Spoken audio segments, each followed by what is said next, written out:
ces croyances renforcent un climat où il devient difficile de distinguer le vrai du faux. Un autre effet pervers est la prise de décision ou la formation d'opinion sur des bases erronées. Si on transpose ce principe à des domaines plus critiques, santé, politique, environnement, la propagation de mythes non vérifiés peut mener à des choix mauvais, parfois dangereux.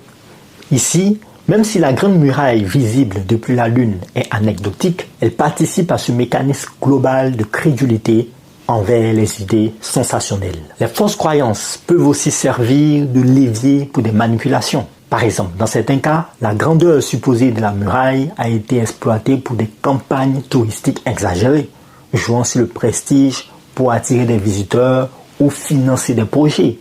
Plus grave encore, la mécanique est la même que pour les rumeurs sanitaires, comme les micropuces dans les vaccins ou politiques ou la propagation de fausses idées. C'est des agendas pour manipuler les masses. Le mythe de la Grande Muraille visible depuis la Lune est un exemple d'entraînement culturel qui montre comment une idée fausse mais séduisante peut prendre racine, influençant la perception collective et les comportements. Après avoir démonté ce mythe en détail, il est important de ne pas tomber dans le piège inverse.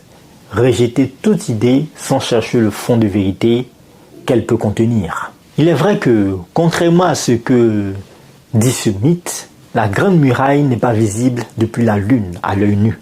Cependant, la muraille peut être visible depuis certaines altitudes beaucoup plus proches, comme depuis l'orbite terrestre basse à environ 400 km d'altitude, dans des conditions très spécifiques. Des astronautes à bord de la Station spatiale internationale ont rapporté avoir vu des portions de la muraille, mais seulement lorsqu'ils savaient exactement où regarder.